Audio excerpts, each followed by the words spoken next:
Hi friends, எப்படி இருக்கீங்க? நல்லா இருக்கீங்களா? இன்றைக்கி வந்து நவராத்திரி 8ஆம் நாள்.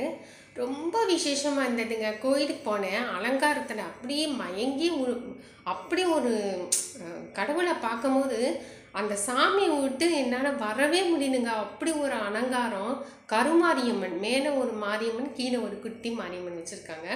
என்னால் வரவே முடியல. அந்த அம்மா அப்படியே பார்த்துட்டே இருக்கலாம் போல இருக்குது. வரவே முடியல. அவ்வளோ அழகு. நான் உங்களுக்கு வந்து நான் போட்டிருக்கேன். அந்த என்னோடய வீடியோலையும் போடுவேன், ஷார்ட் வீடியோலையும் போடுவேன். நீங்கள் நல்லா பாருங்கள். பார்த்துட்டு நல்லா இருக்குன்னா லைக் போடுங்க. இப்போ வந்து நான் இப்போ சாமியெல்லாம் நான் காமிச்சிருக்கேன். நீங்கள் போடுங்க, நல்லா போடுங்க, லைக் போடுங்க. நான் வந்து கொஞ்சம் டைம் இருந்துச்சுன்னா உங்களுக்கு டிப்ஸு சொல்கிறேன். ஓகே. ஹை ஃப்ரெண்ட்ஸ், உங்களுக்கு வந்து ஒரு டிப்ஸு சொல்லணும். ரொம்ப நாள் ஆச்சு டிப்ஸு சொல்லி. உங்களுக்கு ஒரு டிப்ஸு சொல்ல போகிறேன். ரொம்ப சூப்பரான டிப்ஸு உங்களுக்கு கொண்டு வந்திருக்கேன். என்னென்னா, இலந்த பழம். இந்த இலந்த பழத்தை பற்றி நான் உங்களுக்கு சொல்ல போகிறேன்.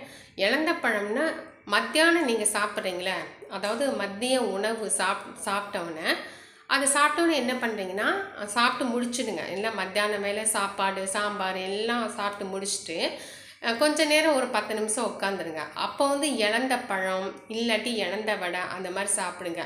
அப்படி சாப்பிட்டிங்கன்னா உடம்புல இருக்க பித்தம் போயிடும். கபக்கட்டு, அதாவது சளியெலாம் கட்டி இருக்குல்ல, நெஞ்சு சளின்னு சொல்லுவாங்களே, அதுதான் கபக்கட்டுன்னு சொல்லுவாங்க.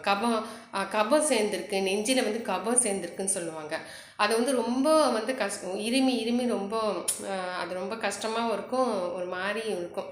ஆனால் கபக்கட்டுன்னு சொல்லுவாங்க. அதுக்கு என்னென்னா நெஞ்சு சளி அதுன்னு சொல்லுவாங்க. உடல் சூடு, இதெல்லாம் வந்து நல்லா அது எல்லாமே வந்து சரியாயிடும். உடம்பு எப்போ தான் சில பேருக்கு சூடாகவே இருக்கும். இதெல்லாம் இழந்த பழம் நீங்கள் சாப்பிட்டீங்கன்னா, அதாவது வாரத்துக்கு ஒரு 3 நாள் சாப்பிடுங்க, அடிக்கடி சாப்பிட வேண்டாம். ஓகே ஃப்ரெண்ட்ஸ், இது பிடிச்சிருந்துச்சுன்னா லைக் பண்ணுங்கள், கமெண்ட் பண்ணுங்கள், சப்ஸ்கிரைப் பண்ணுங்கள், என்னோடய சேனலுக்குலாம் ஷேர் பண்ணுங்கள். சாமியெலாம் காமிச்சிருக்கேன். மறக்காமல் ஷார்ட் வீடியோவில் நான் வந்து நவராத்திரி கடவுளோட அலங்காரம்லாம் நான் காமிச்சிருக்கேன். கண்டிப்பாக நீங்கள் பார்த்து லைக் பண்ணுங்கள். Okay friends, thank you.